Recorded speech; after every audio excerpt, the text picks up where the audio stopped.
बिस्मिल्लाहिर्रहमानिर्रहीम। फ्रीट आप देख रहे हैं, 9 बज चुके हैं। तो 9 बजे का मतलब है कि आज की इम्पोर्टेंट ख़बरें, आज की जो जो ख़बरें जो इस वक्त स्पोर्ट्स मीडिया में गर्दिश कर रही हैं, उससे मैं आपको आगाही दूंगा। ख़बरें आज भी क्रिकेट के हवाले से, लेकिन एक बड़ी अफसोसनाक ख़बर फ़ुटबॉल के मैदान से भी आई है, वो भी मैं आपको दूंगा। पाकिस्तान भारत का कल मुकाबला है, एशिया कप में दूसरी मरतबा सामने आएंगे कोलंबो के मैदान पर। उस पर बहुत ज़्यादा बात हो रही है, उस पर हम बात करेंगे। बाबर आजम ने प्रेस कॉन्फ्रेंस की है, उसके अलावा शुभमन गिल ने प्रेस कॉन्फ्रेंस की है भारत की जानिब से, वो आपको बताऊंगा। उसके अलावा डेविड वार्नर ने एक कारनामा अंजाम दिया। David Warner left handed opener हैं ऑस्ट्रेलिया के, उन्होंने वनडे क्रिकेट में एक कारनामा कर दिया है, उसके हवाले से आपको बताऊंगा। और भी मेरे पास ख़बरें हैं, वो जो मैंने आपको बताया, वो जो बलूचिस्तान से आई है, बड़ी ही नाखुशगवार ख़बर है। पहले नाखुशगवार ख़बर पहले नहीं करते, पहले हम खुशी की खबर करते हैं। पाकिस्तान और भारत की टीमों ने आज प्रैक्टिस की कोलंबो के मैदान पर, प्रेमदासा स्टेडियम में, क्योंकि कल एक मुकाबला है, बड़ा मुकाबला। देखिए मौसम भी ख़राब है, लेकिन मैं उसको इस वक्त काउंट नहीं कर रहा, क्योंकि मौसम जो भी होगा वो तो होगा, और उसके लिए एक इजाफ़ी दिन भी रखा गया है। उस इजाफ़ी दिन को लेकर बहुत सारी बातें हो रही हैं, वो अभी हम करते हैं। लेकिन आज पाकिस्तान के कप्तान बाबर आजम ने प्रेस कॉन्फ्रेंस भी की, बड़ी अच्छी प्रेस कॉन्फ्रेंस थी। उनसे बड़े सवालात हुए। ये सवाल हुआ कि आप क्या समझते हैं कि आपकी टीम अगर मुसलसल खेल रही है तो इसका एडवांटेज आपको होगा या डिसएडवांटेज होगा। तो बाबर ने इसका भी जवाब दिया, और बाबर ने क्या कहा वो सुन लेते हैं पहले, उसके बाद आगे चलते हैं। बाबर, आपने खुद बोला कि आपकी टीम लगातार खेल भी रही है, ट्रैवल भी कर रही है, इंडिया खेल नहीं रहा, तो आपको ज़्यादा एडवांटेज है या इंडिया को ज़्यादा एडवांटेज है? ये तो मेरे ख्याल से ऑन द डे पता लगेगा किसको ज़्यादा एडवांटेज है। आप ट्रैवल भी बहुत कर रहे हो, खेल बहुत। देखें, जब आप खेल रहे होते हैं तो आपको इतना फील नहीं होता। जब आप ट्रैवलिंग भी कर रहे हैं, आई नो, मैं हर एक प्रेस कॉन्फ्रेंस में मैं काफ़ी बारी एक्सप्लेन भी कर चुका हूँ कि ये हमें पता था कि हमने इस तरह चलना है, इस तरह ट्रैवलिंग होगी। प्लेयर्स क्रिकेट खेल रहे हैं बैक टू बैक, तो मेरे ख्याल से लुक आफ्टर जो है वो बहुत इम्पोर्टेंट थी उनके लिए। तो हमने उनको बहुत अच्छा लुक आफ्टर किया है, उनको ज़रा फ्रीली और उनको कॉन्फिडेंस दिया है। उनका लुक आफ्टर बड़े अच्छे तरीके से किया है, treatments, all the things, travelling हमने कैसे करनी है। तो एक तरह से आप कह सकते हैं कि एज भी है, क्योंकि हम बैक टू बैक क्रिकेट खेल रहे हैं यहाँ पे भी और पाकिस्तान में भी, क्योंकि यहाँ पे ऑलमोस्ट 2.5 मंथ हो गए हमें इधर श्रीलंका में। हमने टेस्ट मैच भी खेला, फिर अफगानिस्तान सीरीज़, LPL, फिर एशिया कप, तो कह सकते हैं कि एडवांटेज हो सकता है। ये तो बाबर आजम का जो कहना था वो मैंने आपको सुनवाया।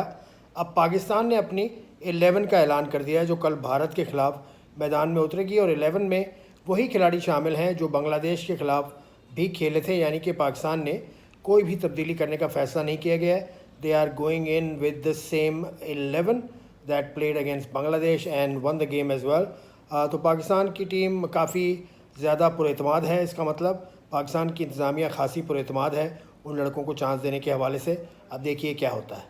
अब पाकिस्तान के जो ये मामला जो हुआ ना कि एक इजाफी दिन मिल गया है इस मैच को, तो इस पर दूसरे क्रिकेट बोर्ड्स ने अभी तक बाज़ाब्ता शिकायत तो मेरी इत्तला के मुताबिक नहीं की, लेकिन वो कर रहे हैं शिकायत। मीडिया पर बहुत सारी बातें आ रही हैं, और मैं भी इस चीज़ के हक़ में हूँ कि Asia Cup is not about India and Pakistan only. There are number of other teams as well. Bangladesh and Sri are the main contenders for this Asia Cup as well, I would say, and India Pakistan of course, because ये 4 teams super 4 में आई हैं। तो सिर्फ India Pakistan के match को क्यों इजाफी दिन दिया गया, ये सवाल हो रहा है। ये सवाल उठा रहे हैं क्रिकेट के जो पंडित्स हैं, क्रिकेट के जो जर्नलिस्ट हैं, वही सवाल उठा रहे हैं, और मैं समझता हूँ बिल्कुल जायज़ उठा रहे हैं, क्योंकि ये पाकिस्तान इंडिया का कप नहीं है। पाकिस्तान इंडिया का ये मैंडेट नहीं होना चाहिए। पाकिस्तान का मैंडेट इस हवाले से हो सकता है कि वो होस्ट है, इंडिया का इस हवाले से हो सकता है कि उनके जो सेक्रेटरी हैं जय शाह साहब, वो एशियन क्रिकेट काउंसिल के प्रेसिडेंट हैं। लेकिन again this is a council which is dependent on their member boards. तो पाकिस्तान और भारत अगर ये फैसले कर लेते हैं तो इससे दूसरे बोर्ड्स को तो कुछ तशवीश तो उनको होगी कि भारत और पाकिस्तान बड़े बोर्ड्स हैं, एशिया के अंदर उनका जो पोजीशन है वो ज़्यादा अच्छी है, तो शायद Pakistan Bharat have been throwing their weight around, ऐसा नहीं होना चाहिए। एक फ़ैसला हो जो सबको बराबर हो। अगर रिज़र्व डे एक मैच के लिए है तो दूसरे मैच के लिए भी होना चाहिए था। जैसे आज बांग्लादेश श्रीलंका का मैच हो रहा है तो इसका रिज़र्व डे कहाँ गया अगर यहाँ बारिश हो जाती है, या अब जो अगले मुकाबले पाकिस्तान भारत के अलावा होंगे उनके लिए भी कुछ रिज़र्व डे का इंतज़ाम मेरे ख्याल से होना चाहिए।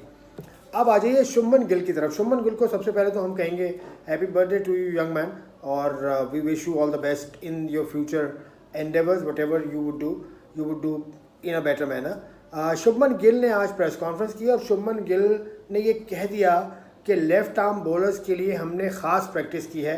हमारा जो थ्रो डाउन करने वाले हैं बहुत अच्छे हैं, तो लेफ़्ट आर्मर की हमने ख़ास प्रैक्टिस की है। क्योंकि उसने ये भी कहा कि पाकिस्तान के पास तो टॉप बॉलिंग अटैक है, नो डाउट अबाउट दैट। उसने कहा कि पाकिस्तान के पास मुख्तलिफ अंदाज से बॉलिंग करने वाले बॉलर्स हैं।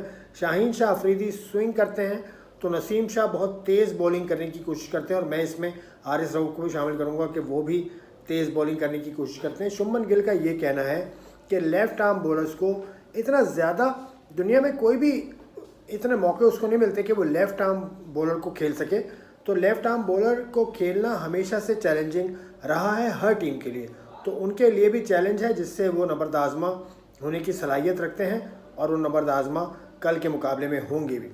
तो ये शुभमन गिल की बात थी। अब आ जाइए डेविड वार्नर की तरफ। उन्होंने क्या किया, बड़ा कारनामा किया डेविड वार्नर ने। ऑस्ट्रेलिया के ओपनर हैं, बड़े जारे मिजाज ओपनर हैं, वो इंटरनेशनल क्रिकेट में सबसे ज़्यादा सेंचुरी बनाने का रिकॉर्ड बनाने में कामयाब हो गए। आज उन्होंने सेंचुरी स्कोर की और सेंचुरी के साथ साथ 6000 रन भी अपने मुकम्मल किए।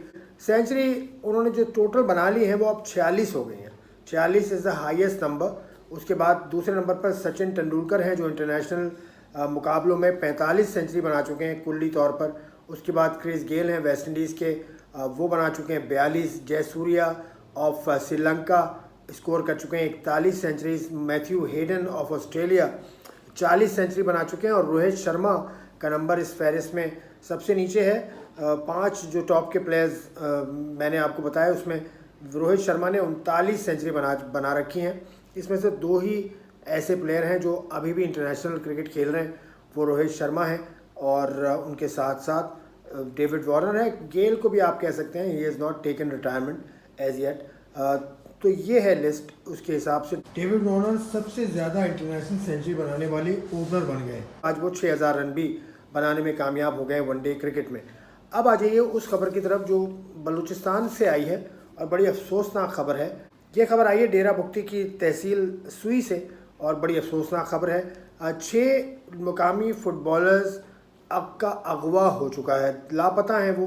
यही बताया गया कि उन्हें अगवा किया गया। खबरों के मुताबिक जो निगरान वज़ीर खेल हैं जमाल रईसानी साहब, उन्होंने इस हवाले से कुछ तफसीलात दी हैं कि गोल्ड कप का क्वालिफाइंग राउंड चल रहा था और उसमें ये सिब्बी से आते हुए इनको अटैक किया गया और इनके ये 6 लड़के अगवा कर लिए गए। तो ये बड़ी अफसोसनाक बात है, और इस हवाले से उन्होंने ये कहा कि मुताल्लिका हुकाम को क्या आगाह कर दिया है और उनसे राब्ते में है, और इंशाअल्लाह उन बच्चों का सुराग यकीनन मिल जाएगा। ये डेरा बुगटी का इलाका है जान बेटी, जहाँ से इन 6 फुटबॉलर्स को अगवा किया गया है। It is not a good story, it is not a good development. We hope and pray for their recovery and safe and sound recovery. This is very very important. तो बलूचिस्तान से ये अफसोसनाक खबर के साथ आज के बुलेटिन का अख्ताम करूँगा। कल आपसे मुलाकात होगी, अपना ख्याल रखिएगा। खुदा हाफ़िज़।